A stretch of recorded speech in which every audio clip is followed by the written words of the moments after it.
Okay, question number 6. Customers at a supermarket can pay at a checkout either by cash, debit card, or credit card. The probability that a customer pays by cash is 0.22. Calculate the probability that exactly 2 customers from a random sample of 24 customers pay by cash.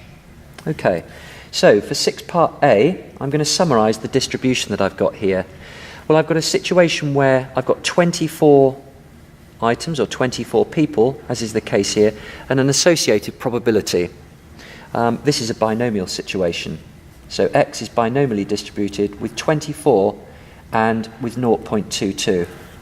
Now, historically, this is going to be a question where you're going to need to use the binomial formula, but with the graphics calculator, we can again ask our calculator to help us with this question, and we need to go and find the binomial distribution, which is going to be here. And we're going to be using BPD here because we're asked for an exact situation, because we want the probability that we've got exactly 2 customers.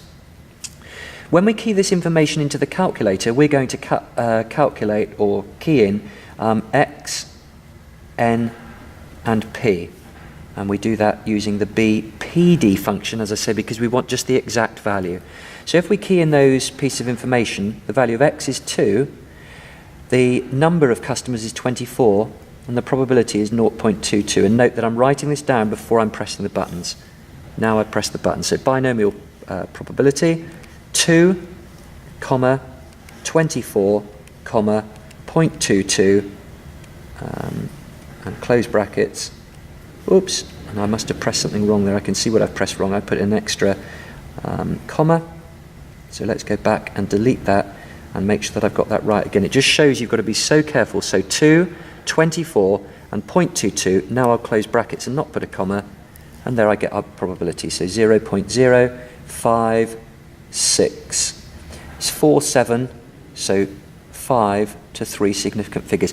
If the 3 significant figures or the rounding is something that you're not entirely confident with, always write down the full value and you'll never go wrong, and then you can round it at the end. Okay. The probability that a customer pays by credit card is 0.45. Determine the probability that the number of customers you pay by debit card from a random sample of 40 customers is. Now, I think the reason that they're using bold here is to draw our attention to the fact that we're now not using the 24. We're now using 40. So I'm going to rewrite my distribution. So it's 40, and the probabilities change because I'm now talking about a debit card, 0.45. For this one, I want fewer than 20. Now, this is something else that lots of people get really, really confused with. So I'm actually going to write down the number of people that I could have here. So it could be 0, 1, 2.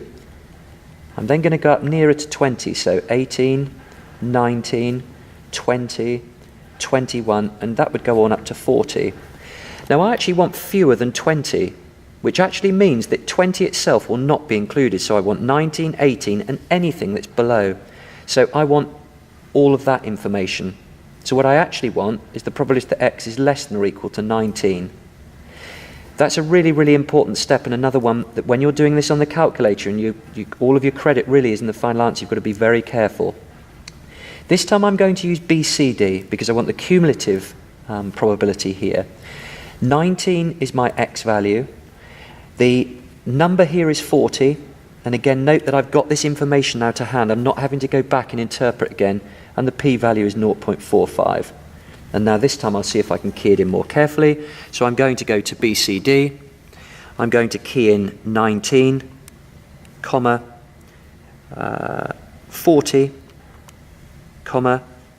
and then 0.45, and close the bracket. The probability I get is 0.684. I'll double underline that again just to make the examiner's life easy. Again, I'm just going to go back and check that. So I keyed in 90, 40, and 0.45, and I'm happy that I've done that correctly. For part 2, I want more than 15. So again, 0, 1, 2, 14, 15, 16, and so that's going to climb all the way up to 40. Now I want more than 15. So the numbers that are more than 15 are 16, it would be 17, and so on. So what I actually want are the numbers up there. My calculator gives me values this way, cumulatively up to the value. So what I'm going to do is I'm going to be using this value here, the 15. But because I want these values up on this side, what I'm actually going to be doing is 1 minus the probability that x is less than or equal to 15. Now, whether or not you choose to do that in one go on the calculator, I'll leave up to you. My preference will be actually to work out the probability that x is less than or equal to 15 first, which I'm going to do. So for that, I'm going to do, on my calculator, 15. The n value, again, is 40. And the probability, because we're still talking about the debit card, is 0.45. And I'm going to get a value for that. So I'll clear that. I'm going to go back to BCD, 15, 40, and 0.45. Close my bracket. And it gives me 0.2142, and so on. What I'm now going to do is I'm going to do 1 minus that. Now, if you're not confident, you can just do that and re-enter the number, but I'm actually going to go shift and then ants, because that takes away my previous answer, and it gives me 0.7857. And again, what I'm going to do is I'm going to practice what I've been saying and write down the full answer, and then underneath I'm going to write it 0.786. And that's to 3 significant figures. And that concludes the second part. And part 3. And you can see here we're getting multiple reward for essentially doing a very similar thing. This time we want at least 12, but at most 24. So 0, 1, 2, 11, 12, 13, 14, 15. And so you could write on 21, 22, 23, 24, and so on. And that goes on. Now I want at least 12, but at most 24, at most 24. So that does mean I can include 24. And I want at least 12, so that means 12 or more. So essentially I want all of those between 12 and 24.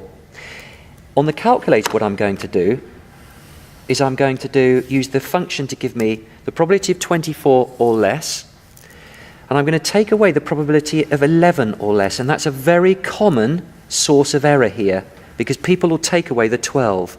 So I'm going to do the probability that x is less than or equal to 24 minus the probability that x is less than or equal to 11.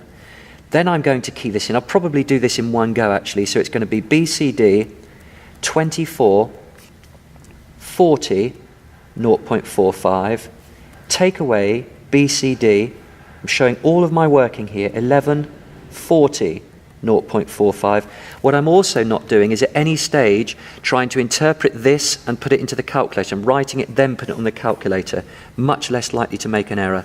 So 24, 40, 0.45. And I'm going to take away from that BCD 11, 40, 0.45. And get an answer. The answer for that is 0.963. If I'm being absolutely honest here, again, I'm slightly conscious of the time here. I think I would probably recommend that you actually work out this value and show those clearly, and then do the subtraction there. That would be my preference. That concludes part B. Part C works with another random variable that they're calling W. The random variable W denotes the number of customers you pay by credit card. I can see what they're coming up with here. Right, the information that I'm able to glean here is that n is 200, but I've not actually got a probability for the credit card, but I do know that they either pay by cash, by debit card, or by credit card. So what I'm going to do, I'm sure many of you have spotted this now, is I'm going to add the two probabilities that I've just been using, 0.22 and 0.45, and that gives me 0.67. Okay, I'm just not going to rush you and just make sure that I'm getting this right. That will then enable me to calculate, well, the probability of paying by credit card in the last part here must be 1 minus 0.67, which is going to be 0.33. So in a way, they're testing me here on the mean and the variance, but there's a prior little bit of work here, a little bit of maths that we just need to make sure that we're all good with. Sorry if that last bit wasn't visible. So I've added the two probabilities, and then I've taken them from one. The mean of the binomial distribution is NP, so 200 times 0.33. Again, I've not used this calculator for a little while, so I'll fire that one up again, and that's 66. You can do that in your head or you can check. And it asks me for the variance here, so I'm going to do NP. You might know that as NPQ or NP1 minus P. So for that one, it's going to be 200 again. Show what you're asking the calculator to do. So it's 200 times 0.33 times 0.67. You won't get a mark for this. You'll get a mark, however, for that, which actually shows the calculation that you're using. And now I'm going to key that in. So it's 200 multiplied by 0.33 multiplied by 0.67.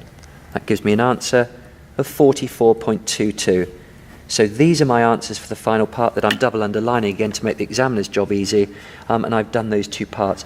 It did actually ask me for the variance here. Very often this question will ask for the standard deviation. Well, of course, you get your value for the variance and then square root it. That concludes question 6.